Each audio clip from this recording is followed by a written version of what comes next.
సార్వభౌముడైన దేవుడవు, సర్వమును ఎరిగిన అధిపతివి, మీ కృతజ్ఞతాస్తుతులు స్తోత్రాలు చెల్లిస్తూ ఉన్నాం. మీ ఉన్నతమైన నామము మా జీవితాల్లో ఘనత పొందులాగున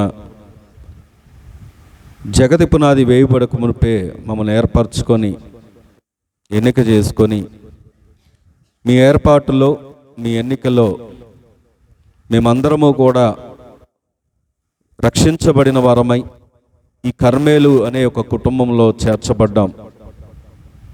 మాలో ఏ ఒక్కరు కూడా మేము మంచివారం కాదు నాయన, మేము మంచివారం అని మమ్మల్ని ప్రేమించలేదు, కానీ మీ ప్రేమ వెదికి చీకటి స్థితిలో నుండి, అంధకార స్థితిలో నుండి ఆశ్చర్యకరమైనటువంటి మీ వెలుగులోకి మమ్మల్ని నడిపించావు. ఈ దినమునైనా మేము కలిగి ఉన్న సమస్తము మీరిచ్చినదే. మీరిచ్చిన ఈ అవకాశము, మీరిచ్చిన ఈ తరుణాన్ని బట్టి కృతజ్ఞతలు. ఇంతవరకు నాయన మహిమ పొందుతూ వచ్చారు. అవును నాయన, మిమ్మల్ని స్తుతించుట మా జీవితాలకు దొరికిన గొప్ప ధన్యత. కోట్ల కొలది దూతలు నిత్యము పరిశుద్ధుడు పరిశుద్ధుడు పరిశుద్ధుడు అని స్తుతిస్తూ ఉండగా, ఆ స్తుతుల కంటే కూడా అల్పులమైన మా స్తుతులను మీరు అంగీకరించుటకు ఈ పునరుద్ధానము మా ముందు నిలిచారు. అందరి బట్టే స్తోత్రాలు.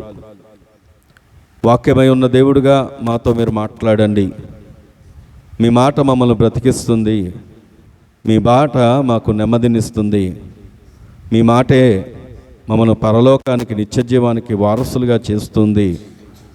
అటు అమూల్యమైనటువంటి నీ మాట నీ దాసుడు ద్వారా మాకు ఇచ్చి ఈ దినము మమ్మల్ని బలపరచండి. అలాగే నాయన, కొన్ని బాధ్యతతో కూడినటువంటి కొన్ని హెచ్చరికలను బట్టి అయా ప్రభువా, ఈ పరిచర్య మరి ముందుకు కొనసాగడానికి కూడా సహాయం దయచేయండి. అలాగే బర్త్డే జరుపుకున్న బిడ్డలను కూడా మీరు ఆశీర్వదించి మరి ఆశాను విజ్ఞాపకం చేసుకొని మీ దీవెన దయచేయమని ప్రార్థన చేస్తూ ఉన్నాం. ఈ వారం దినములు ప్రభువా, గడిచిన వారములో ఎవరైనా బర్త్డేస్ జరిగి ఉంటే అయ్యా వారందరికీ కూడా దీవెనలు దయచేయండి. తండ్రి, నీ సమయము నీ దాసుని చేతికి అప్పగిస్తుండగా ఈ సమయమంతా మా జీవితాలకు ఆశీర్వాదాన్ని అనుగ్రహించి సమస్త మహిమ ఘనత ప్రభావాలు మీ గణనామానికి పొందుకొనమని మా ప్రభువును రక్షకుడైన యేసుక్రీస్తు వారి యొక్క శ్రేష్టమైన నామంలో ప్రార్థించి వేడుకుంటున్నాం మా పరమ తండ్రి, ఆమేన్. యేసుక్రీస్తు ఘనమైన నామమునకు మహిమ ఘనత ప్రభావములు యుగ యుగములకు కలుగును గాక, ఆమేన్. సమాధానకర్త అయిన క్రీస్తు ఘననామాన ఈ పునరుద్ధాన ఆరాధనకు ప్రభువును ఆరాధించ సమీపించిన సహోదరి సహవాసులైన మీ అందరికీ యేసుక్రీస్తు ఘనమైన నామంలో నా హృదయపూర్వక వందనాలు తెలియచేస్తున్నాను. ప్రాముఖ్యంగా మీ ఎదుట నిలిచి ఉండే భాగ్యమును సజీవులతో సజీవమైన కృపనిచ్చిన నా తండ్రికి నేను వందన స్తోత్రాలు చెల్లిస్తూ, రెండవది నాకు ఇట్టి అవకాశాన్ని కలిపారు తెలియచేస్తున్నాను. మంచిది దేవుని బిడ్డలారా, రండి యోహాను సువార్త 15వ అధ్యాయము 11వ వచన భాగాన్ని మన ధ్యానానికి చూద్దాం. యోహాను సువార్త 15వ అధ్యాయము 11వ వచనము, బైబిల్ పేజ్ నెంబర్ వెనుక నుండి 96. మీ యందు నా సంతోషము ఉండవలెననియు మీ సంతోషము పరిపూర్ణము కావాలననియు ఈ సంగతులు మీతో చెప్పుచూ ఉన్నాను. చాలుమా.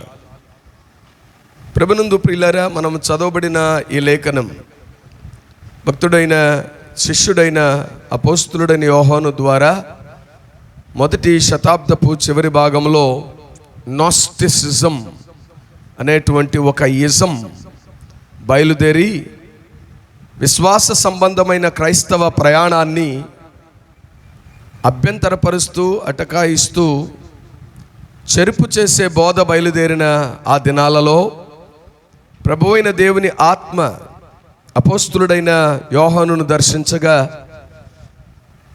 రోషం కలిగిన వాడిగా దేవుని ఆత్మ నడిపింపులో అంత్య కాలపు క్రైస్తవ సమాజానికి పురుకొల్పుగా ప్రభు అయిన దేవుని ద్వారా ఇవ్వబడిన 5 పుస్తకాలలో ఓ పుస్తకం ఈ యోహాను సువార్త. దీనిలో మొదట 3 సువార్తలకు దీనికి చాలా వైవిధ్యభరితమైనటువంటి కథనాలను, మొదటి 3 సువార్తలు ప్రస్తావించని ప్రశస్తమైన సత్యాలను కూడా ప్రభు అయిన దేవుడు దీనిలో ప్రస్తావించడం మనం చాలా స్పష్టంగా చూస్తాం. అయితే ఇప్పుడు చదివినటువంటి ఈ మాటలు మనము గమనానికి తీసుకుంటే, భూమి మీద ఏ మనుష్యుడైనా తన కాలాన్ని, తన జీవన ప్రయాణాన్ని ముగించి, తన యాత్రను ముగించుకుని పరమ ప్రయాణానికో దేవుని పిలుపుకో బయలుదేరినప్పుడు ఆ ముందు అతను చెప్పినటువంటి మాటలకు చాలా ప్రయారిటీ ఇస్తాం. అంటే ఒక విధంగా చెప్పాలంటే, మీకు అర్థమయ్యే భాషలో చెప్పాలంటే, మరణ వాంగ్మూలానికి చాలా విలువ ఉంటుంది. మరణ వాంగ్మూలానికి చాలా విలువనిస్తాం. లేదు, తాను చనిపోవడానికి ముందు కొన్ని దినాలు ఉద్ఘటించిన, ఉద్బోధ చేసిన ప్రశస్తమైన సత్యాలకు గొప్ప పీట వేస్తాం. ఉదాహరణకు పరిశుద్ధ గ్రంథమైన బైబిల్లోనే ఇశ్రాయేలీలను 430 సంవత్సరాల దాస్యత్వము నుండి విమోచించడానికి ఓ సేవకుడిని ప్రభు అయిన దేవుడు ఏర్పరచుకున్నాడు. అతని పేరు మోషే. మోషే ప్రభు అయిన దేవదేవుడు పిస్గా కొండ మీదకు రా, నీ స్థితిగతులను ముగించుకుని నువ్వు నాతో సహవాసంలోనికి రావాలని దేవుడు పిలిచినప్పుడు అతను వెళ్ళడానికి ముందు దేవుని బిడ్డలారా, ద్వితీయోపదేశ కాండంలో దాన్ని ద్వితీయోపదేశము అన్నాం. అంటే ఈ మాట కూడా మీకు బాగా తెలిసిందే. ఏదైనా ఒక విషయాన్ని 1 కంటే ఎక్కువ సార్లు చెప్పారు అంటే అది చాలా ప్రాముఖ్యమైనది అని అర్థం. ప్రభువైన దేవుడు పలుమార్లు పిలవడం కూడా మోషే మోషే మోషే అని సరిపెట్లా. మోషే మోషే యూనిట్ బి అలర్ట్, విను విను అంటున్నాడు జీవం కలిగిన దేవుడు. నువ్వు కాన్సన్ట్రేట్ చేయాలి, నువ్వు సరి చేసుకోవలసినవి ఉన్నాయి. ఏదైనా ఒక విషయాన్ని పలుమార్లు ప్రభువైన దేవుని ఆత్మ మనతో మాట్లాడుతుంది అంటే ఆయన మనలను ప్రేమించాడు. ఆమెన్ చెప్పండి. ఆయన మనలను ప్రేమిస్తేనే. ప్రేమతో చెప్పిన మాట ఎప్పుడు సంతోషాన్ని మనకివ్వదు, నొప్పి కలుగు చేస్తుంది. ఆ తరువాత వెనకకు తిరిగి చూస్తే ఆ రోజు ఆ మాట నాకు క్షమాన్నిచ్చింది కదా అనిపిస్తుంది ప్రభునందు దేవుని బిడ్డలారా. అందుకే జ్ఞాని అయిన సొలొమోను ద్వారా ప్రభువైన దేవుడు అన్నాడు, మేలు కోరిన స్నేహితుడు ఏం చేస్తాడంట? గాయం చేస్తాడు. గాయం ప్రశాంతంగా ఉంటుందా? గాయపడ్డానికి ఎవరైనా ఇష్టపడతారా? ఇష్టపడరు. సంకీర్తనకారుడు అన్నాడు, నీతిమంతుడు నన్ను కొట్టుట నాకు ఉపకారం ఉపకారం ఉపకారం అంటున్నాడు. రీఎంఫసైజ్ చేస్తూ ద్వితీయ ఉపదేశాన్ని 2వ మారు ఉపదేశిస్తున్నాడు. ఆ ఉపదేశంలో మీరు గమనిస్తే తను దాటిపోతున్న సందర్భం వచ్చింది. ఇశ్రాయేలును విడిచిపోవాలి. ఆ విషయాలు 31వ అధ్యాయం 32వ అధ్యాయాలలో బహు స్పష్టంగా జీవము కలిగిన దేవుడు మోషే ద్వారా రాయించడం మనం చూస్తాం. ఆ తరువాత మోషేని ప్రక్కకు పెట్టిన తర్వాత తన సేవకుడైన యెహోషువని దేవుడు ఏర్పరచుకున్నప్పుడు సహితం యెహోషువ ఆధ్వర్యములో ఇశ్రాయేలులకు ఘనమైన విజయాలను దేవుడు అనుగ్రహిస్తూ ముందుకు నడిపిస్తూ అతని కాలం సంపూర్తి చేయడానికి ప్రభువైన దేవుడు ఇష్టపడినప్పుడు, ఇంకా ఇశ్రాయేలుల విషయమై ఆయనను సమాధానంగా ప్రక్కకు ఉంచడానికి దేవుడు ఇష్టపడినప్పుడు ఆయన చెప్తూ ఇదిగో మీ పితరులైనటువంటి ఇశ్రాయేలీలు యోర్దాను అవతల దాటి వస్తున్నప్పుడు యోర్దాను అవతల ఏ ఏ దేశాలను మేము దాటి వచ్చామో ఆయా దేశాల్లో ఉన్నటువంటి వాటి వైపు కొన్ని మార్లు మీ వారు తిరిగారు. అలాగూ మీరు కూడా తిరుగుతారేమో. నేను నా కుటుంబం ఎవరిని సేవిస్తామన్నాడు ఆయన? యెహోవాను మాత్రమే సేవిస్తాము అంటూ బోధిస్తూ యెహోషువ గ్రంథం 20వ అధ్యాయము 21వ అధ్యాయాలలో ఆయన చివరి విషయాలు దానిలో చెప్పడం మనం చూస్తాం. అలాగే నూతన నిబంధనలోనికి వస్తే అపోస్తలుడైన పౌలయ్య. ఎందుకు ఈ మాటలు చెప్తున్నామంటే చివరి దినాలలో చెప్పబడేటువంటి విషయాలకు చాలా ప్రాముఖ్యత ఉంటుంది. ఆ విషయాలు మనం గమనాగమనాలలోనికి తీసుకోవలసినటువంటి అవసరత ఎంతో ఉంది ప్రభునందు దేవుని బిడ్డలారా. అపోస్తలుల కార్య గ్రంథంలో మిలేతులో ఉన్నటువంటి పెద్దలందరినీ పిలిపిస్తాడు అపోస్తలుడైన పౌలయ్య. పిలిపించి వారికి చెప్పవలసిన విషయాలన్నీ చెప్తాడు. అపోస్తలుల కార్యం 20వ అధ్యాయములో ఈ విషయాలన్నీ వారికి ఉద్బోధ చేసి ఎఫెస్సి పట్టణంలో ఆయన ఉన్నప్పుడు వారికి ఉద్బోధ చేసి వెళుతూ అంటాడు, ఇప్పుడు నేను ఈ పరిచర్యను, ఈ సంఘాన్ని, ప్రభువైన దేవుడు ఏర్పరచుకున్న ఈ మందను కృపావాక్యమునకు ఎవరికి అప్పగిస్తున్నానన్నాడు? దేవుని ఆత్మకును కృపావాక్యమునకు నేను అప్పగించిపోతున్నాను. నేను వెళ్ళిన తర్వాత గొర్రెతోలు కప్పుకున్న తోడేళ్లు మీ మధ్యలో వేస్తారు, జాగ్రత్త పడండి అంటూ హెచ్చరిక చేయడం మనం చూస్తాం. అలాగే మన ప్రభువైన యేసుక్రీస్తు ప్రభువారు యోహాను సువార్త 13వ అధ్యాయం, 14వ అధ్యాయం, 15వ అధ్యాయం, 16వ అధ్యాయాలు ఆయన చిట్ట చివరి మాటలు ప్రభునందు దేవుని బిడ్డలారా. ఆ 4 అధ్యాయాలు ఆయన జన సమూహముతో మాట్లాడిన అధ్యాయాలు కాదు, మీరు గమనించాలి. మత్తయి సువార్త 4వ అధ్యాయంలో కానీ 5వ అధ్యాయ ప్రారంభవచనం కానీ మనం చూస్తే ఆయనను వెంబడించవచ్చిన బహుజన సమూహములతో ఆయన మాట్లాడాడు అని మనం చూస్తాం. కానీ యోహాను సువార్త 13, 14, 15, 16 అధ్యాయాలు ఏమండి ప్రాముఖ్యంగా తాను ఏర్పరచుకున్న వారితో మాట్లాడాడు. ఆమేన్. ఇప్పుడు మనం చదువుకున్న మాట కూడా తాను ఏర్పరచుకున్న వారితో మాట్లాడిన ఆధ్యాత్మిక సత్యం. పిలువబడిన వారు, ఏర్పాటులో ఉన్నవారు, ఆయన రాజ్యాన్ని కైవసం చేసుకోవడానికి లేదా ఆయన తోడ సింహాసనం మీద కూర్చుండ తండ్రి ఇష్టపడిన, కుమారుడైన ప్రభు ఇష్టపడిన, పరిశుద్ధాత్ముడు ఇష్టపడినటువంటి తన వారితో మాట్లాడుతున్నటువంటి శ్రేష్టమైన సత్యాలు ఇవి. ఆశ్చర్యం ఏమిటి అంటే 13, 14, 15, 16 అధ్యాయాల్లో బోధ జరిగింది. బోధ పెమ్మట ప్రార్థన ఉంది 17వ అధ్యాయంలో. ఆమేన్. బోధ వెంబడి ఏముండాలి? ప్రార్థన ఉంటుంది. ఆ 4 అధ్యాయాలు బోధిస్తున్నటువంటి ఆయన 15వ అధ్యాయంలోనికి వచ్చినప్పుడు ఆయన 11వ వచనం ఎన్నో విషయాలు చెప్పాడు. ఆయన చెప్పి 11వ వచనంలో అంటున్నాడు, మీ యందు నా సంతోషము ఉండవలెననియు మీ సంతోషము పరిపూర్ణము కావాలననియు ఈ సంగతులు మీతో చెప్పుచూ ఉన్నాను. పరిపూర్ణత అనే అల్టిమేటంకి క్రైస్తవుని తీసుకురావడం ప్రభు అయిన దేవుని ఉన్నత ఉద్దేశం. క్రైస్తవుడు ఎప్పుడు సంపూర్ణం కాగలడు? ఎప్పుడు పరిపూర్ణతలోనికి రాగలడు? నా ప్రభు అయిన దేవుడు అన్నాడు, నేను సంపూర్ణుడు గనుక మీరును చెప్పాలి. నేను పరిపూర్ణుడను, ఆయన పరిపూర్ణమైన వాడు. మనం కూడా ఏ స్థితిలోకి రావాలి? పరిపూర్ణతలోనికి రావాలి. ఆయన పరిశుద్ధుడు, మనం ఏ స్థితిలోనికి రావాలి? పరిశుద్ధతలోనికి రావాలి. ఇది ప్రభు అయిన దేవుని ప్రగాఢ కాంక్ష. ఇది తండ్రి అయిన దేవుని గొప్ప ఆలోచన. ప్రభునందు ప్రేమైనటువంటి వారలారా, మనం సంపూర్ణులను కావడం తండ్రి ఉద్దేశం. మనం సంపూర్ణపరచబడ్డం ప్రభువైన యేసుక్రీస్తు వారి ఆశ. మనల్ని సంపూర్ణులుగా చేసి తండ్రి అయిన దేవుని ఎదుట నిలబెట్టడం పరిశుద్ధాత్మ దేవుని ఉన్నత ఉద్దేశం. అపొస్తలుడైన పేతురయ్య ద్వారా పేతురు మొదటి పత్రిక 5వ అధ్యాయం 10వ వచనంలో మనం ఈ విషయాలు చూస్తాం. పేతురు మొదటి పత్రిక 5:10లో తన నిత్య మహిమకు క్రీస్తునందు మిమ్మును పిలిచిన సర్వకృపానిదేగు దేవుడు కొంచెము కాలము మీరు శ్రమ పడిన పిమ్మట తానే మిమ్మును పూర్ణులుగా చేసి స్థిరపరచి బలపరచును. యుగ యుగములు ప్రభావమాయనకు కలుగునుగాక. చూడండి అక్కడ రాయబడిన మాట. పరమ తండ్రి అయిన దేవుడు ఎందుకు పిలిచాడంట? తన నిత్య మహిమకు. ఆ నిత్య మహిమలో నిలబడేవాడు ఎవడు అంటే సంపూర్ణుడు. ఎవరు అంటే స్థిరత్వం కలిగిన వాడు, విశ్వాసమందు స్థిర చిత్తం కలిగిన వాడు, ప్రాణ ఆత్మ దేహాలలో స్థిర చిత్తము కలిగి దేవునికై తను తాను ప్రాణార్పణముగా పోయబడి అర్పింపబడిన వానికి ఆ స్థానాన్ని ప్రభు అయిన దేవుడు ఇష్టపడుతున్నవాడు.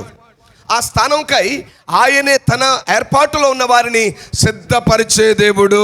ఆమేన్.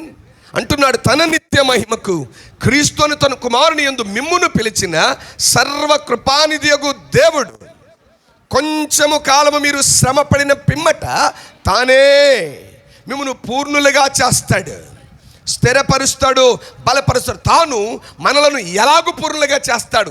ఆయనే పరిపూర్ణతలోనికి మనల్ని తీసుకొచ్చే లెక్క అయితే మనం ఆరాంగా కూర్చుంటే సరిపోద్దుగా. అవునంటారా కాదంటారండి? చెప్పాలి. తానే పూర్ణులుగా చేస్తాడంటే ఈ మాట మీరు ఎలా అర్థం చేసుకోవడానికి ప్రయత్నం చేయాలి అంటే నేనేదో అల్లికతో చెప్పట్లేదు. మీకు ఎలా ప్రయత్నం చేయాలి అంటే ఉదాహరణకి ఇలా చెప్తాను. అమ్మ అంటది నేను వడ్డిస్తాను, నేనే వండుతాను, కూర్చోండి అంటది. అమ్మ అంతా వండేసి వడ్డించాక ఎవరు తినాలి? పర్లేదు చెప్పండి, నా మీద అంటదా? సరే ఇంకాస్త ముందుకు వచ్చి ఆమె తినిపించింది అనుకుందాం, ఎవడు నవలాలి? గట్టిగా చెప్పండి, పర్లేదు, మనమే నవలాలి. అబ్బే నవలడం కూడా మనకి ఇష్టం లేదు అనుకుందాం. సరే ఇంకాస్త ముందుకెళ్ళి మిక్సర్లో వేసి జ్యూస్ చేసింది. ఇప్పుడు గొంతు తెరిచింది, గొంతులో పోసింది. ఇప్పుడు అని గుట్టకెవడ వేయాలి? పర్లేదు ఆమె వేసేద్దామని చెప్పండి, ఎవరు వేయాలి?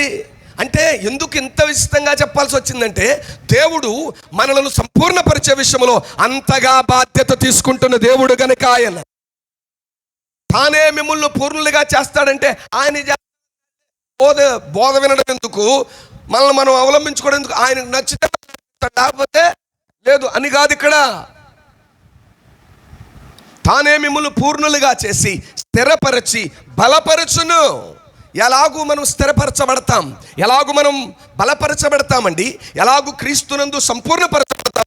యేసుక్రీస్తు ప్రభు వారు ఇక్కడ సూటిగా చెప్తున్నటువంటి 3 ముక్కలు దీనిలో కనబడతాయి 11వ వచనంలో.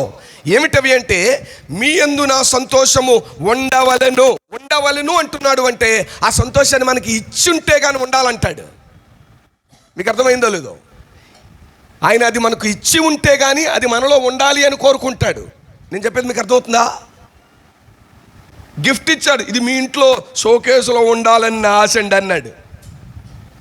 ఇచ్చాక ఉండాలని అంటాడు, ఇవ్వకుండా ఉండాలని అంటాడు? చెప్పాలి, ఇచ్చాకే ఉండాలని అంటాడు. ఇప్పుడు నా ప్రభు అయిన దేవుడు అంటున్న మాట, నేను నా సంతోషాన్ని మీకు ఇచ్చాను. దీనికి ముందు అధ్యాయంలోనికి వస్తే అక్కడ అంటాడు, మీరు నన్ను ఏం అడగలేదుగా, ఇదిగో నా సమాధానమునే నేను మీకు అనుగ్రహించుచున్నాను. లోకం ఇచ్చినట్టు నా సంతోషం, నా సమాధానం, నా శాంతిని నేను మీకు ఇచ్చి వెళ్తున్నాను అన్నవాడు ఇప్పుడు అంటున్న మాట ఏంటంటే, 3 విషయాలు ఇక్కడ మనం బోధలోనికి, అంటే మన వినికిడిలోనికి, మన మస్తిష్కంలోనికి తీసుకోవాల్సింది. ఒకటి, ఆయన తన సంతోషాన్ని మనకిచ్చాడు. ఆమేన్. రెండవది, ఇచ్చిన ఆయన అంటాడు, ఆ సంతోషం మీలో నిలిచి ఉండనివ్వండి. లెట్ ఇట్ రిమైన్ అంటాడు ఇంగ్లీష్లో, లెట్ ఇట్ అబాయిడ్ అంటాడు ఇంగ్లీష్లో.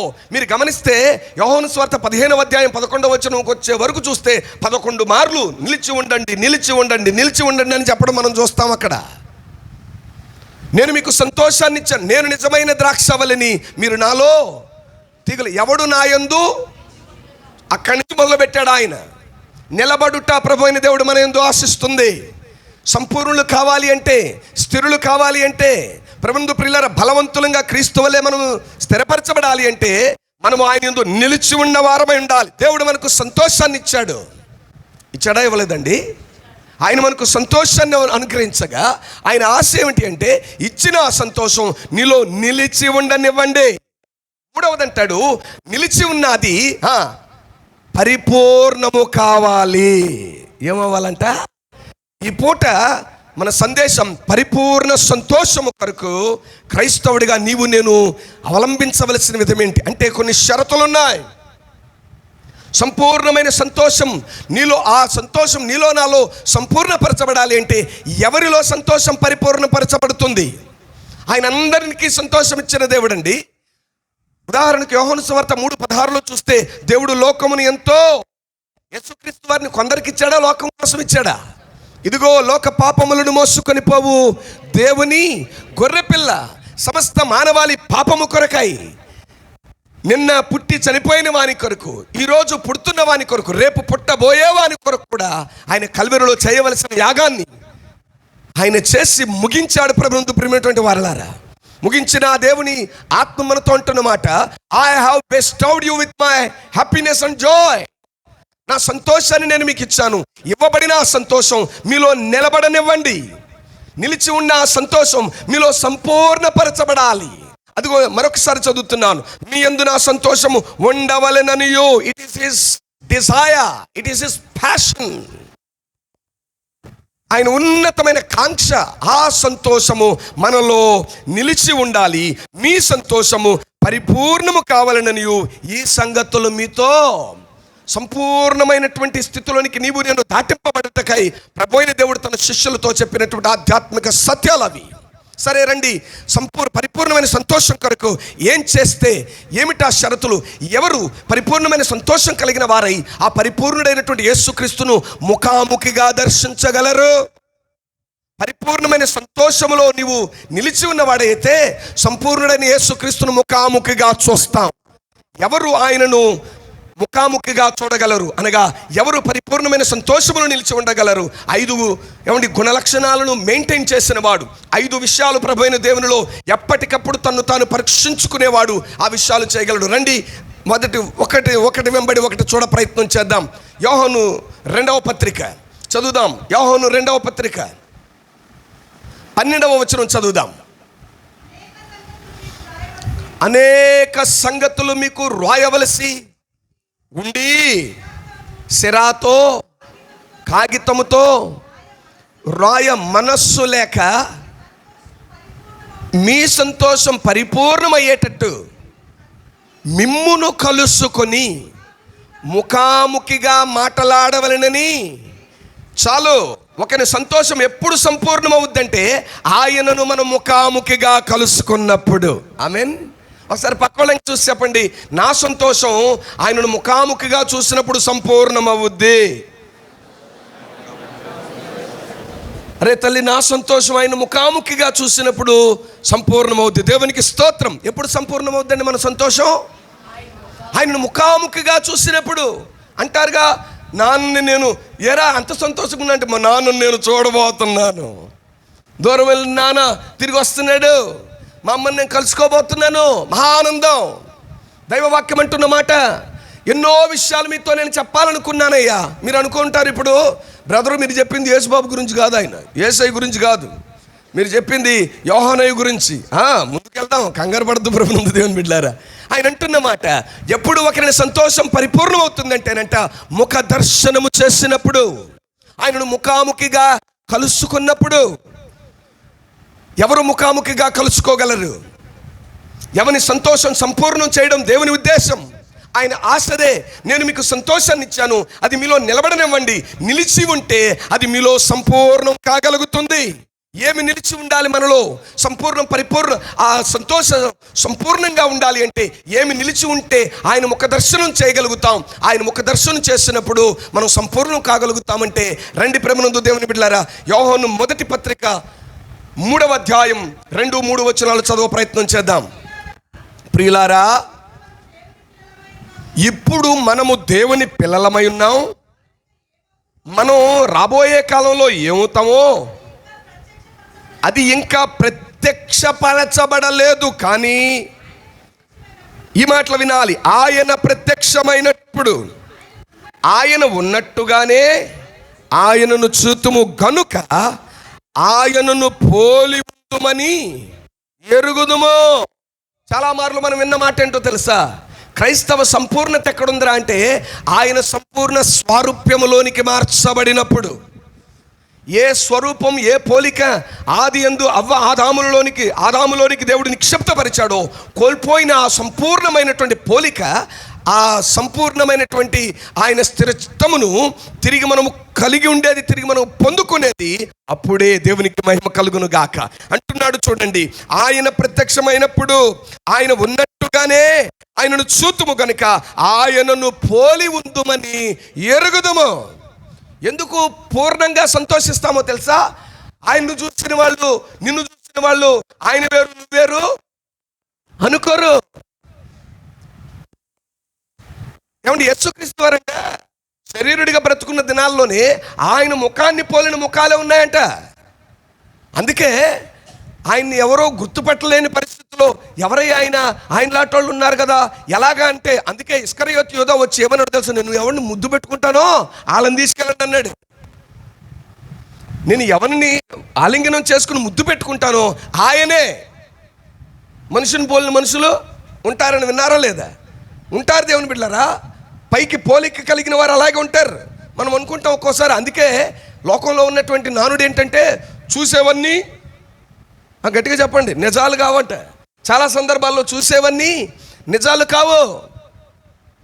యేసుక్రీస్తును శరీరరీతిగా పోలిన వారు భూమి మీద ఉన్నారు. ఆయన ముఖంలాగే ఉన్నటువంటి ముఖం, ఆయన పేరు కలిగిన వాళ్ళు కూడా ఉన్నారు ప్రభునందు ప్రేమినటువంటి వారలారా.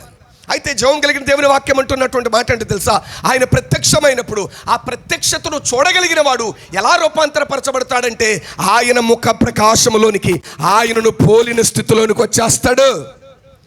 ఎవరు ఆయన పోలికలోనికి రాగలుగుతారో, ఆయన ఎదుట నిలబడినప్పుడు ఎవరు ఆయన పోలికలోనికి మలచబడతారో అటువంటి వారు ఆయన ముఖ దర్శనము చేయగలుగుతారు. అటువంటి వారు సంపూర్ణమైన సంతోషాన్ని అనుభవించగలుగుతారు. ఆ సంపూర్ణమైన సంతోషాన్ని అనుభవించాలంటే కిందకి చదవండి, వారు ఎలా ఉంటారు? ఆయన యందు ఈ నిరీక్షణ పెట్టుకొనిన ప్రతివాడును ఆయన పవిత్రుడై ఉన్నట్టు తన్ను తాను పవిత్రునిగా. అదండి విషయం. తన్ను తాను ఎంఫసైజ్ ఉంది అక్కడ, వినండి. తన్ను తాను. ముందే అనుకున్నాం, తండ్రి తానే మనలను పూర్ణులుగా చేసి స్థిరపరిచి బలపరుస్తాడు. సంపూర్ణత వైపు ఆయన నడిపించే ఆ క్రమంలో నీకు నువ్వు చేయాల్సింది ఉంది. ఉదాహరణకు కల్వరి యాగం ప్రభువుని యేసుక్రీస్తు చేస్తే ఆ యాగాన్ని అంగీకరించి విశ్వాసంతో ఆ యాగంలో నిలబడిపోవాల్సిన వారెవరో? దేవుడు లోకముని ఎంతో కాగా ప్రేమించడం ఆయన వంతు, ప్రేమించిన ఆయన యందు విశ్వసించడం ఎవడి వంతు? మనం చేయాలి. దేవుడు లోకముని ఎంతో ప్రేమించాడు కాగా తన అద్వితీయ కుమారునిగా పుట్టిన వాని యందు విశ్వాసముంచు ప్రతివాడు. అక్కడ చూడండి షరతు, కాగా విశ్వసించు ప్రతివాడు, ఆ అద్వితీయుడైన దేవుని యందు విశ్వాసముంచే ప్రతివాడు నశింపక నిత్య జీవం పొందుటట్లు దేవుడు ఆయనను. నీవు నాశనం పొందకుండా ఉండాలి అంటే నీ ముఖం ఎవరి వైపు చూడాలి? నువ్వు ఎవని యందు విశ్వాసం ఉంచాలి. మోషే ఎత్తడి సర్పాన్ని దేవుడు పైకెత్తమన్నప్పుడు ఎత్తాడు. ఎత్తిన సర్పం వైపే చూడమను జనమును అన్నాడు. సర్పాన్ని చేయడం మోషే వంతు అయితే సర్పం వైపు చూడడం ఎవరి వంతు? బ్రతకనుద్దేశించిన వారు ఆ సర్పం వైపు తేరి చూడగలగాలి. ఈ పూట సమాధానకర్తకు దేవుడు అంటున్నటువంటి మాట, ఆయన పోలికలోనికి ఎవడు మార్చబడగలుగుతాడు? ఎవరు ఆయన ముఖ దర్శనాన్ని చేయగలుగుతారు? ఎవరు ఆ సంపూర్ణ సంతోషాన్ని అనుభవించగలుగుతారంటే తన్ను తాను పవిత్రపరచుకొనిన వాడు. ఇది మొదటి లెక్క. తన్ను తానే, చెప్పండి, తనను తానే పవిత్రపరచుకోవాలి.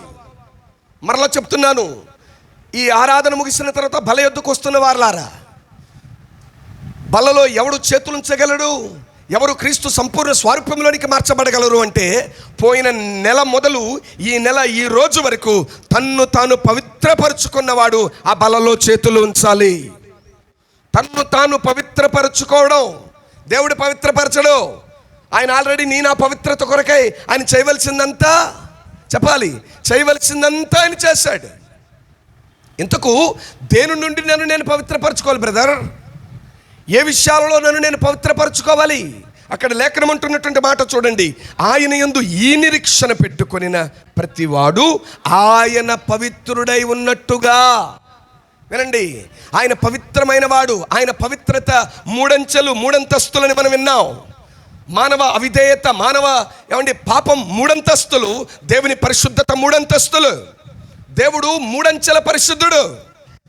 యెషయా గ్రంథం 6వ అధ్యాయం, ఇందాక దైవజనులు ప్రార్థనలో జ్ఞాపకం చేస్తున్నారు.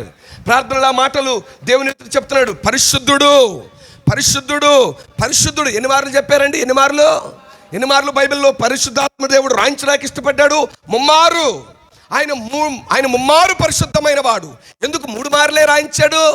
వాళ్ళు రేయింబగళ్ళు పరిశుద్ధుడు పరిశుద్ధుడు పరిశుద్ధుడు పరిశుద్ధుడు పరిశుద్ధుడు పరిశుద్ధుడు అని రౌండ్ ద క్లాక్ మానక స్తుతి గానాలు చేస్తూ ఉంటే, మరి లేఖనములో పరిశుద్ధాత్మ దేవుడు యెషయా గ్రంథం 6లో కానీ ప్రకటన గ్రంథం 4లో కానీ ఆయనను గురించి 3 మార్లు రాశాడు. ఎందుకురా అంటే మానవ పాపం, మానవ అవిధేయత 3 అంతస్తులైనది. ఈ 3 అంతస్తుల అపవిత్రతను విమోచించగలిగే ఆ పరిశుద్ధుడు 3 అంతస్తుల పవిత్రుడు. చప్పట్లు కొట్టు దేవునికి స్తోత్రం కలుగునుగాక. ఆయన పరిశుద్ధుడు పరిశుద్ధుడు పరిశుద్ధుడు. మానవ అపవిత్రత 3 అంతస్తులది, 3 అంచెల కలిగింది అంటాడు. తన్ను తాను ఆయన పవిత్రుడై ఉన్నట్టు తన్ను తాను పవిత్రపరచుకోవాలి. ఏ విషయాల్లో తను తాను పవిత్రపరచుకోవాలి? క్రిందటి పర్యాయం చెప్పాను, అయినా మరొకసారి జ్ఞాపకం చేయడం తప్పేం కాదుగా. దేవుని మాట ఎన్ని మార్లు మనం జ్ఞాపకం చేసుకున్నా అది మనకు క్షేమకరమే. తెస్సలోనిక మొదటి పత్రిక 5వ అధ్యాయం 23లో చెప్తాడు ఏమిటి ఆ 3 అంతస్తుల అపవిత్రత నుంచి మనల్ని పవిత్రపరిచిన క్రమం. తెస్సలోనికీ మొదటి పత్రిక 5వ అధ్యాయం 23వ వచనం. సమాధానకర్తయగు దేవుడే మిమ్ములను సంపూర్ణముగా ఏం చేస్తాడు? ఆయనే మిమ్మల్ని సంపూర్ణముగా పరిశుద్ధపరుస్తాడు. ఎందుకంటే ఆయన పరిశుద్ధతలో సంపూర్ణుడు గనుక. మీ అదిగోండి వినండి, 3 విషయాలు అక్కడ: మీ ఆత్మ, మీ జీవం, మీ శరీరం మన ప్రభువైన యేసుక్రీస్తు రాకడయందు నిందారహితముగా ఉండవలెను, నిందారహితముగాను సంపూర్ణముగాను ఉండునట్లు కాపాడబడునుగాక. అంటే తన్ను తాను పవిత్రపరచుకోవాలంటే, ఏ విషయాల్లో తన పవిత్రతను జాగ్రత్తగా చూసుకోవాలంటే ఆత్మలో పవిత్రత.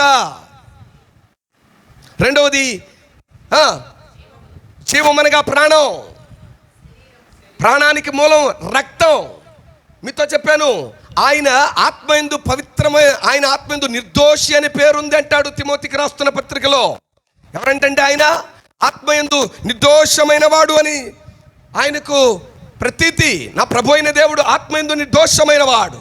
రెండవది ఆయన రక్తం అమూల్యమైనది, పరిశుద్ధమైనది, గొర్రె పిల్ల వంటి అంటూ పేతురు మొదటి పత్రిక 1వ అధ్యాయం 18వ వచనంలో మాట్లాడతాడు. మూడవది ప్రభునందు దేవుని బిడ్డలారా, హెబ్రీ పత్రికలో మనం చూస్తాం. హెబ్రీ పత్రిక 4వ అధ్యాయం 15వ వచనంలో మన ప్రధాన యాజకుడు మనవలే అక్కడ రాస్తాడు. ప్రభునందు దేవుని బిడ్డలారా, సహానుభవం లేనివాడిగా లేడు కానీ అన్ని విషయాల్లో మనవలే శోధించబడి తన్ను తాను పాపమునకు అప్పగించుకోలేదు. శరీరమందు పరిశుద్ధుడు ఆయన. ఏమండి, మొదటిది ఆత్మయందు పరిశుద్ధుడు, రెండవది జీవము అనగా ప్రాణమనగా రక్తమందు పరిశుద్ధుడు, మూడవది శరీరమందును పరిశుద్ధుడు. మూడంతల పరిశుద్ధులు అయినటువంటి ఆ దేవుడు, మూడంతస్తుల పరిశుద్ధమైనటువంటి ఆయన, మూడంతస్తుల పాపి అయినటువంటి నిన్ను నన్ను పవిత్రపరచగలిగిన సమర్థుడు. దేవునికి మహిమ కలుగును గాక. ఆ సంపూర్ణత మనలోనికి రావాలంటే చెప్పండి, ఇప్పుడు ఎవరి వైపు మనం చూస్తాం ముందుకెళ్ళాలి? తన్ను తానే పవిత్రపరచుకోవాలి. ఆయన ఎలాగో పవిత్రపరచుకున్నాడో మనల్ని మనం అలాగే పవిత్రపరచుకోవాలి. అన్న ఏ ఏ విషయాల్లో పవిత్రపరచుకోవాలిరా? రండి, తిమోతికి రాస్తున్న 2వ పత్రిక 2వ అధ్యాయం 21, 22 వచనాలు చదవ ప్రయత్నం చేద్దాం. తిమోతికి రాస్తున్న 2వ పత్రిక. అమ్మా, ఎవడైనను వీటిలో చేరక తనను తాను పవిత్రపరచుకొనిన ఎడల వాడు పరిశుద్ధపరచబడి యజమానుడు వాడుకొనుటకు అర్హమైన ప్రతి సత్కార్యమునకు సిద్ధపరచబడి ఘనత నిమిత్తమైన పాత్రగా ఉంటాడు. చదవమా. ఇదిగోండి, వేటి నుంచి నేను పవిత్రపరచుకోవాలంటే నువ్వు యవనిచ్చల నుండి పారిపో. పవిత్ర హృదయులై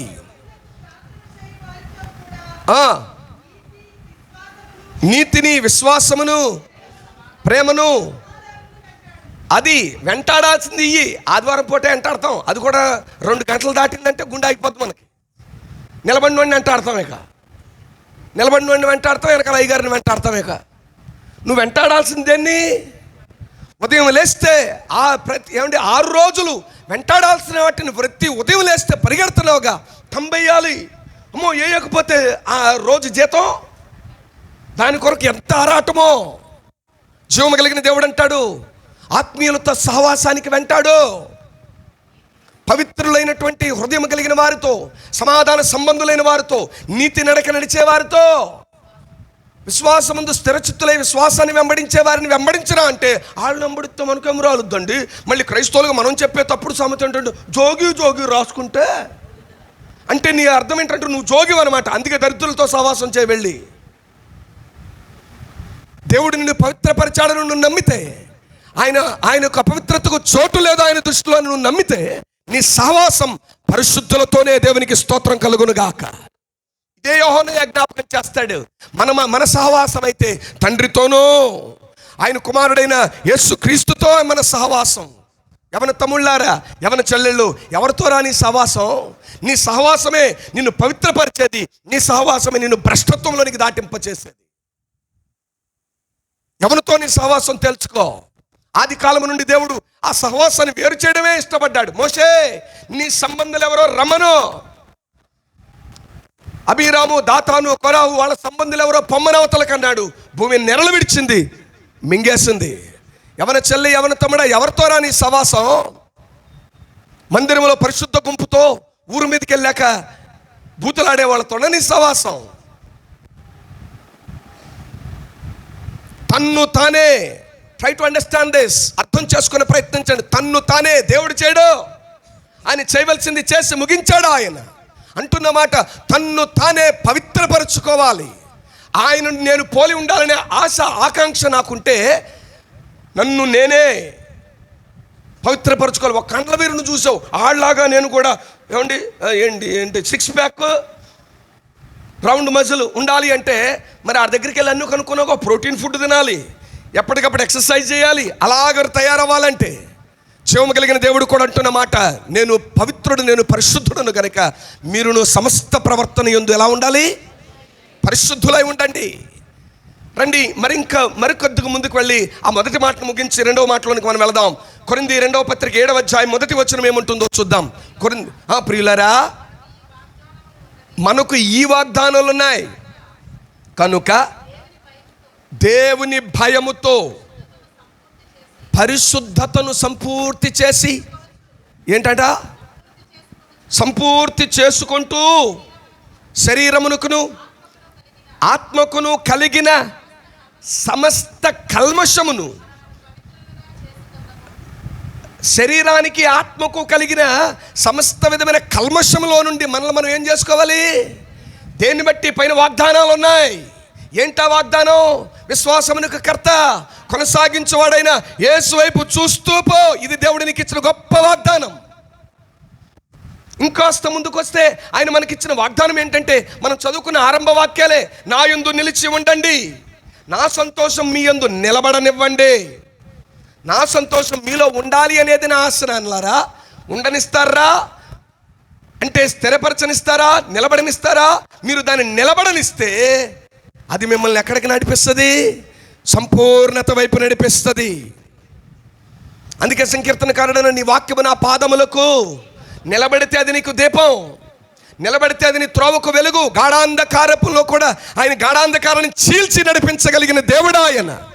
విలాప వాక్యములలో ఇర్మియా రాస్తాడు 3వ అధ్యాయంలో, ఆయన చీకటిని చీల్చి నన్ను నడిపించిన దేవుడు ఆయన. It is possible to the lord that I proclaim this morning. ఈ ఉదయపు వేళ నేను ప్రకటిస్తున్నా, నా ప్రభువుకు అది సాధ్యం. చప్పట్లు కొట్టి దేవునికి స్తోత్రం కలుగును గాక. తన్ను తానే పవిత్రపరచుకోవాలి. ఎవరి తమ్ముడా, ఎవరి చెల్లి, నడివయసులో ఉన్న తల్లులారా, తండ్రులారా, అన్నలు, అక్కలు, నిన్ను నీవే పవిత్రపరచుకోవాలి. రండి, రెండవ ఆలోచన చూద్దాం.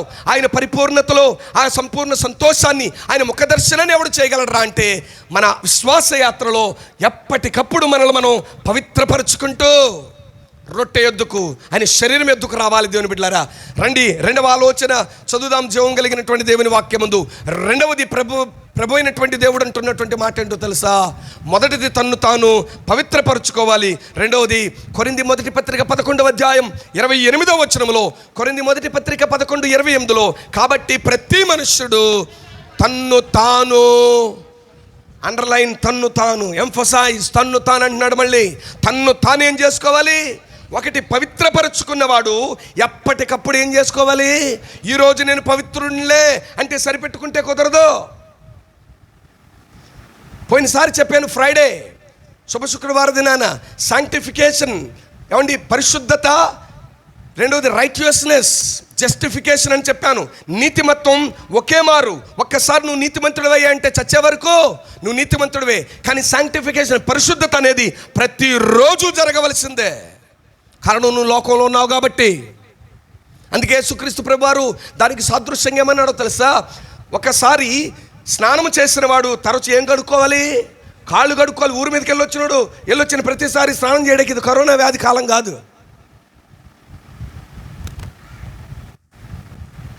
పునర్జన్మ సంబంధమైన స్నానము కలిగినటువంటి వాడు తాను పోయే వరకు, ఏమండి, కాళ్ళు కడుక్కోవాలి, తన్ను తాను పవిత్రపరచుకోవాలన్న దేవుడు. రెండవది అంటున్నటువంటి మాట ఏంటో తెలుసా?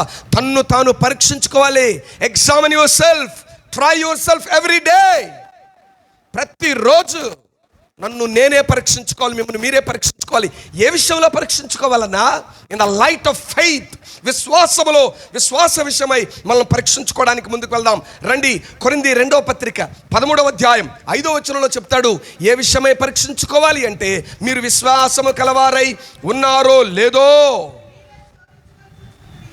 కొరింథీ 2వ పత్రిక 13:5లో, మీరు విశ్వాసము కలవారై ఉన్నారో లేదో మిమ్మును మీరే శోధించి చూచుకోండి, మిమ్మును మీరే పరీక్షించుకోండి, మీరు భ్రష్టులు కాని ఎడల.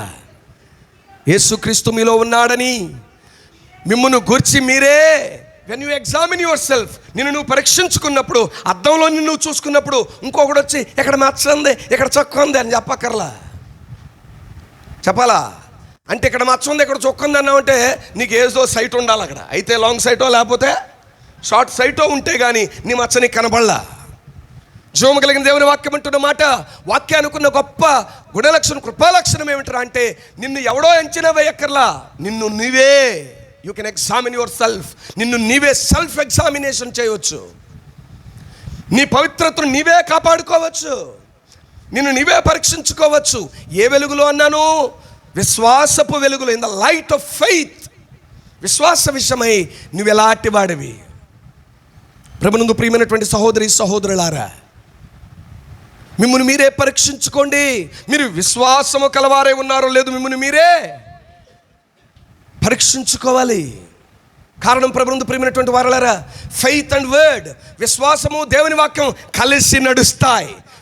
ఒకరిలో ఎప్పటికప్పుడు నాలో విశ్వాస పరిమాణం ఎంత ఉందో పరీక్షించుకోవాలంటే, దైవ వాక్యంతో నీవు నడుస్తున్నప్పుడు, దైవ వాక్యాన్ని కలగలుపుకుని ముందుకు వెళ్తున్నప్పుడు, faith and word need to go together. ఆ రెండూ కలిసి వెళ్ళినప్పుడు నీలో విశ్వాసం సంపూర్ణమవుద్ది. నేనల్లా రోమాపత్రిక 10:17 అన్నాడు, కాగా వినుట వలన, రోమాపత్రిక 10:17, కాగా వినుట వలన విశ్వాసము కలుగును. ఆపేలా వినుట క్రీస్తును గూర్చిన మాట వలన. అంటే faith plus word, faith plus word. నీ విశ్వాసం వాక్యానుసారమైనదై ఉండాలి. లేదండి లక్షల మంది అంటే బాగుపడ్డారండి, అంటే బాగుపడ్డారండి, ఇది కాదు విశ్వాసం. Let your faith B built upon the word of God. నీ విశ్వాసం దైవ వాక్యం మీద కట్టబడిందైతే మన ఆధ్యాత్మిక జీవితాలలో పరిపూర్ణత, సంపూర్ణ సంతోషం ఉంటుంది. దేవునికి స్తోత్రం కలుగును గాక. కారణం, దేవుని బిడ్డ, నా యేసుక్రీస్తు వారు అన్నారు, మానవుడు కల్పించిన పద్ధతులు దైవ ఉపదేశమని బోధిస్తారు. కల్పించుకునే పద్ధతి దైవ ఉపదేశమని వాక్యం ఎక్కడో ఒక మూల చూపిస్తాడు. ఎరబ్బాయ్ నీళ్ళు కొడుతున్నావేంట్రా, పవిత్ర జలం కొట్టమన్నాడు హెచ్కేలు గ్రంథంలో. ఎరబ్బాయ్ ఉమ్మేస్తున్నావేంట్రా, యేసు ప్రభు ఏమేశాడు? ఉమ్మేశాడు. ఎరబ్బాయ్ గుడతో కొడుతున్నావేంట్రా, అపోస్తలుడైన పౌలు గారు నడికట్టు కొట్టాడంటే మనలో మనమాట. నడికట్టు పట్టుకుని కనపడినోళ్ళల్లా, లేకపోతే ఇలా అంటూ వెళ్ళాడా? పోనీ పర్లేదు చెప్పండి, ఇలా అంటూ వెళ్ళాడేమో. ఎంత వాక్యం వింటామండి మనం, ఎంత బలహీనం అంటే, శరీరం అంతా ఎంత బలహీనం అంటే, శరీర రుగ్మతలను కుదుర్చుకోవడానికి వాక్యం వైపు చూడం కానీ, ఇది వాక్యానుసారమా కాదా అనేది ఆలోచించం కానీ, ఇన్ని వేల మంది వెళ్తున్నారండి, ఇన్ని లక్షల మంది వెళ్తున్నారండి, అది వాక్యానుసారం కాకపోతే ఎలా కుదురుతుందండి? నేను ఒక మాట చెప్పను, ఇరుకు మార్గంలో లక్షల మంది ఎవడ వెళ్ళడం. ఒరే అబ్బాయి నువ్వు చదువుకున్నావు, అప్పుడప్పుడు నా భాషను నేను ఆలోచిస్తూ, నేను చదువుకున్నాను లేదా అని ఆలోచిస్తా. కానీ ఏంటి ప్రభా అప్పుడప్పుడు ఇలాంటి భాష వద్దనుకుంటే, నేను కూడా సామాన్యుడికి కూడా అర్థం కావాలి. నేను దేవునికి స్తోత్రం కలుగును గాక. లేకపోతే చాలా పవిత్రమైన భాషతో నేను మాట్లాడగలను దేవుని బిడ్డలారా, పద్ధతిగా, క్రమంగా. ఒక్కోసారి నా వీడియోస్ నేను చూస్తున్నప్పుడు, వాట్ ఈస్ దిస్ టర్మినాలజీ, ఏంట్రా ఈ మాటలు అనుకుంటాను. కానీ సామాన్యుడికి నా ప్రభు సామాన్యుడికి సైతం చేరాడు. దేవునికి స్తోత్రం కలుగును గాక. ఇక్కడ నిలబడింది నేను నా వాక్చాతుర్యాన్ని కనబరచడానికి కాదు. ప్రభునందు ప్రియమైనటువంటి వారలారా, అర్థం చేసుకోవడానికి ప్రయత్నించండి. వాక్యము, విశ్వాసము దేనిని అనుసరించేదే ఉండాలి, దేనిని హేతు చేసుకున్నదే ఉండాలి, దేవుని ఆధారం చేసుకోవాలి. దైవ వాక్యాన్ని. జార్జ్ ముల్లర్ గారు వేల మంది అనాథలను పోషించినాడు. ఆయన దేవుని సన్నిధిలో అడిగేవాడంటే, ప్రభా నా విశ్వాసం పెంపొందించయ్యా. లోకాసు వార్త 17వ అధ్యాయంలో కనుక ఏమండి, జీవం కలిగినటువంటి దేవుని శిష్యులు కనుక ప్రభువైన యేసుక్రీస్తు వారి దగ్గరకు వచ్చి అపోస్తలులు వచ్చి అడుగుతున్నారు, బాబు మా విశ్వాసాన్ని 17:5 అడుగుతారు, అయ్యా మా విశ్వాసాన్ని వృద్ధి పొందించును ఆయన. జీవాధిపతి అయినటువంటి దేవుని సేవకుడైనటువంటి జార్జ్ ముల్లర్ గారు మోకాళ్ళ మీదకి వచ్చి, ప్రభా నా విశ్వాసాన్ని పెంపొందించు. ఆయనలో ఉన్న ఆశ్చర్యమైనటువంటి ఆశ్చర్య కార్యం దేవుడు జరిగించింది ఏంటో తెలుసా? ఆయన ఒక పక్క సేవకుడు, సేవే సావు అనుకుంటే సేవతో పాటు ఆయన అనాథాశ్రమం కూడా నడిపించేవాడు. ఎంత కఠినమైన పని ఆలోచించండి. ఆయన గురించి చదివినటువంటి బుక్లో ఏం రాసుకున్నాడు తెలుసా? ఈరోజు నాకు ఎక్కువ పని ఉంది, ఎక్కువసేపు దేవుని దగ్గర ఉండాలని కూడా ఆయన. దేవునికి స్తోత్రం కలుగును గాక. ఈరోజు ఎక్కువ పని ఉంటే ఎక్కువసేపు ఎక్కడ ఉండాలట?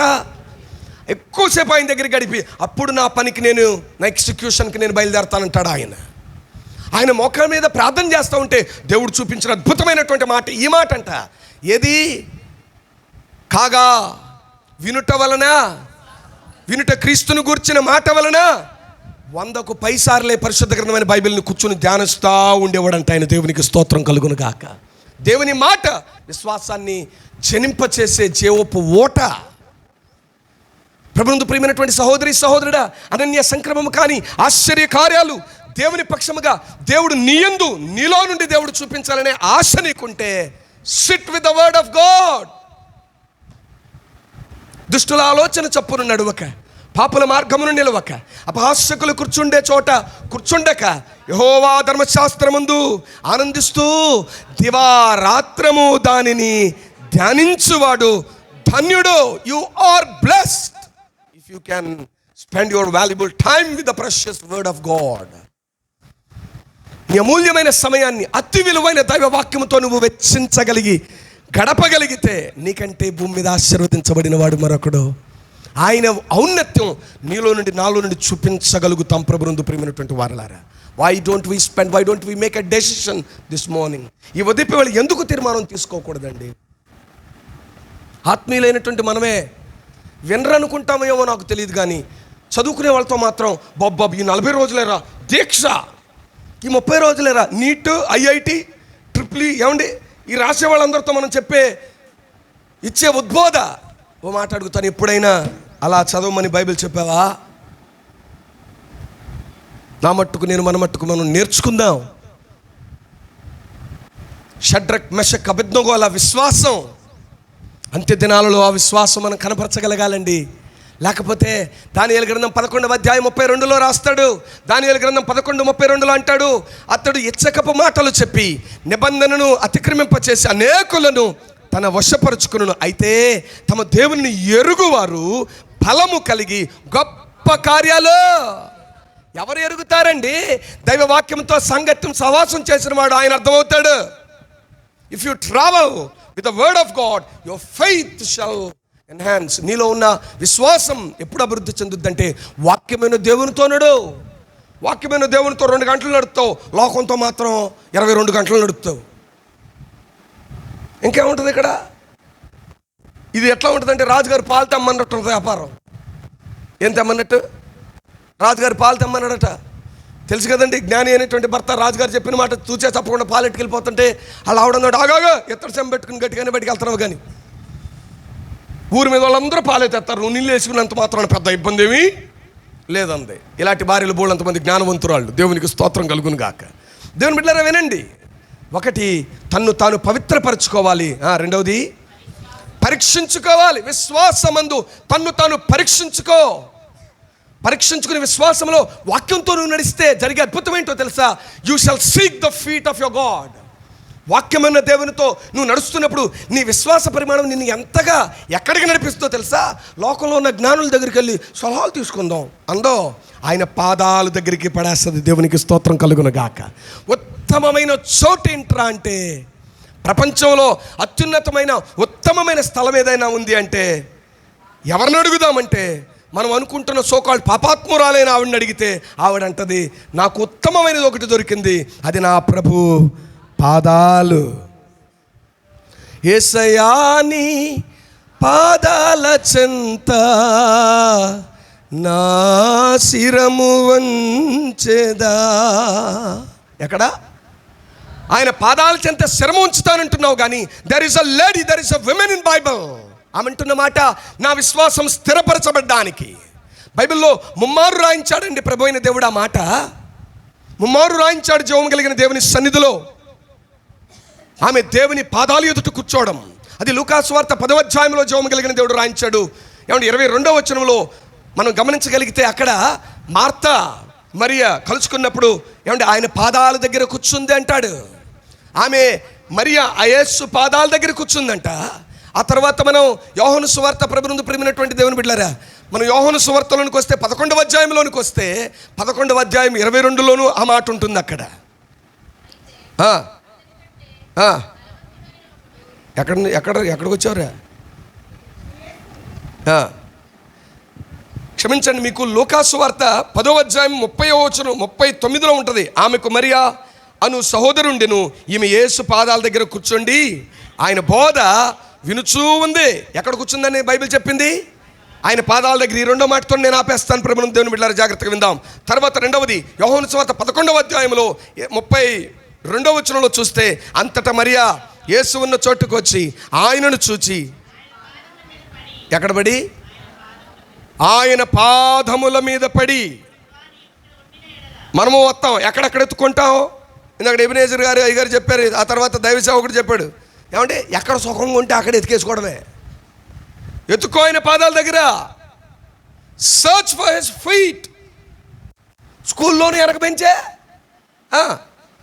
మందిరంలోనూ అదే ఇళ్ల స్థలాలు పట్టాలు ఇమ్మనండి,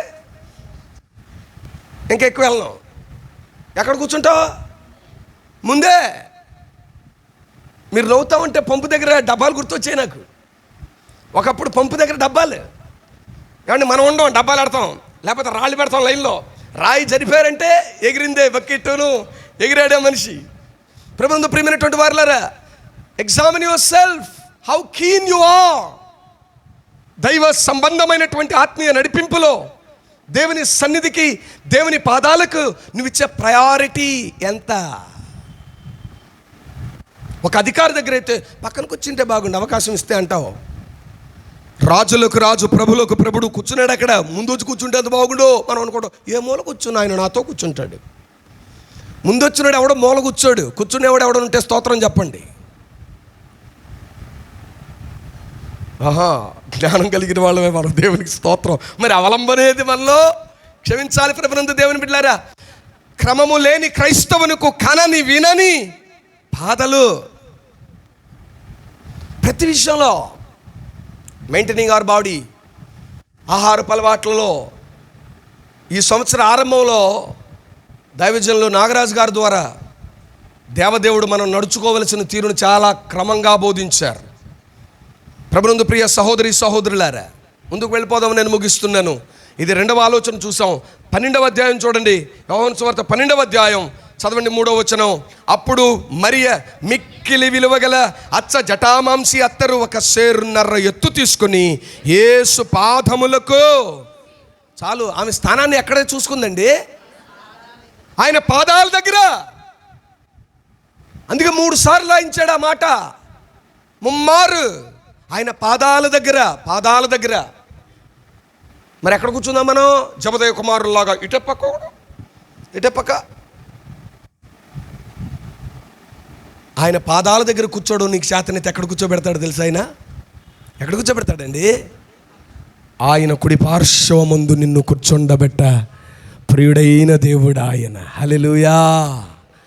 నువ్వు అక్కడ కూర్చోవడం నేర్చుకోగలిగితే, లూకాసు వార్త 14లో రాస్తాడు, తన్ను తాను తగ్గించుకునివాడు హెచ్చించబడను, తన్ను తాను హెచ్చించుకునివాడు తగ్గించబడతాడు. హెచ్చించుకోవద్దు దేవుని బిడ్డలారా, తగ్గించుకుందామండి. ఆ రెండిటితో నేను ముగిస్తున్నాను. ప్రభు చిత్తమై మరో పర్యాయం సంపూర్ణతలోనికి. ఆ 3 ఊరికే అలా చెప్పేసి దాటిపోయే విషయాలు కాదు కనుక నేను ఇక్కడితో ముగిస్తున్నాను. సమయాన్ని బట్టి వినండి. 2 ప్రాముఖ్యమైన సత్యాలు నేర్చుకున్నాం మనం. నా దేవుని ఆశ మీలో నా సంతోషము నిలిచి ఉండవలెననియు, మీ సంతోషము పరిపూర్ణము కావాలననియు. He expects everything to be full-fledged. సంపూర్ణత, పరిపూర్ణత. This is what God expects from us. కానీ మన తీరు ఎట్లాంటిదంటే, మా అమ్మ తరచూ చెప్పేది ఒకప్పుడు, మొక్కు తెల్లార్చుకునే పనులు. ఏ పనులు ఇవి? పరిపూర్ణంగా ఉండో పనులు చేయాలి కాబట్టి చేసేయాలి.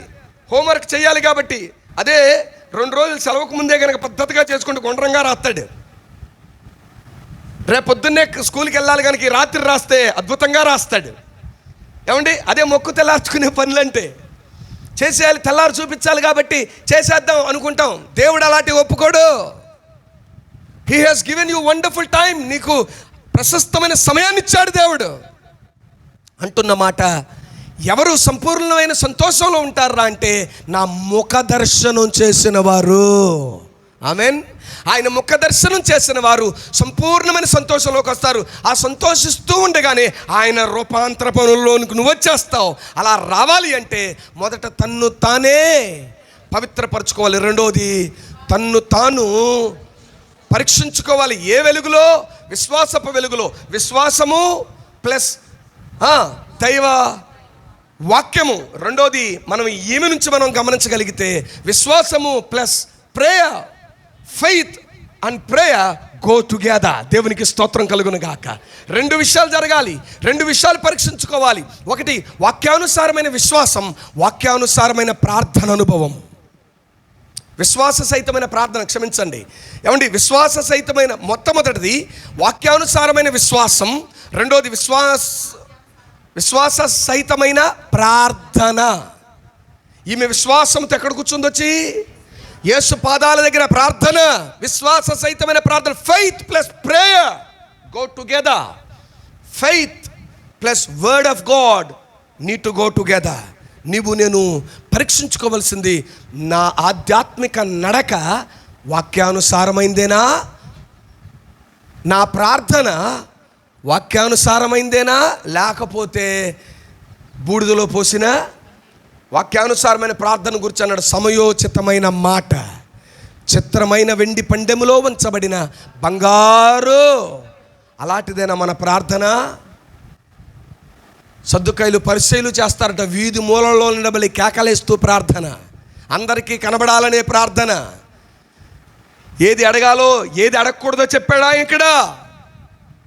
అసలు ఎంత అద్భుతమైన ప్రార్థన అమ్మ ద్వారా. మొన్న 3 దినాల ఉపవాస 7 దినాలు అనుకుంటా మనం చేసాం. 7 దినాల ఉపవాస ప్రార్థనలో జయించాడు దేవుని బిడ్డలారా. నేను ఎరుగుదును, అమ్మకు తెలియకుండానే ఆత్మదేవుడు ప్రార్థన చేస్తున్నాడు. ఆయన అంటాడు ప్రార్థనలో, అయ్యా అడగకూడనివి అన్ని భౌతిక సంబంధమైనవి అడిగావు నాయన, వద్దయ్యా ఆత్మ సంబంధమైనవి నీ పాదాలు పట్టుకోవాలయ్యా. మొదట నా నీతిని, నా రాజ్యాన్ని వెతకమన్న దేవుడు. ఆరంభం నుండి అంతం వరకు భౌతికతనే వెతుకుతున్నావు. ఏం తిందాం, ఏం తాగుదాం అడగొద్దన్నావు. కానీ మా బలహీనత, శరీరం ఎట్లా ఆగుతుందండి? ఏ వద్దో అంటే వద్దయ్యా వద్దయ్యా ప్రార్థన చేస్తూ ఉంది. వద్దయ్యా అటువంటివి ఆత్మ సంబంధమైనవి. నిజమండి, నువ్వు దేవుణ్ణి ప్రేమిస్తూ ఉంటే ఎలా ప్రార్థించాలో కూడా, ఏ స్థితిలో నువ్వు నడవాలో నడిపించాలో నేర్పగలిగిన దేవుడు.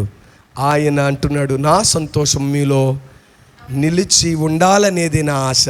నిలిచి ఉంటే అది మీలో పరిపూర్ణమవుతుంది. అట్టి పరిపూర్ణత జీవము కలిగిన దేవుడు కర్మేలులో ఉన్న నీకు నాకు తన చిత్తానుసారంగా అనుగ్రహించున్నట్లు నిన్ను నీవే పవిత్రపరచుకొని, నిన్ను నీవే పరీక్షించుకొని ఆయనను వెంబడిద్దాం. అట్టి కృప దేవుడు మనకు అనుగ్రహించునుగాక.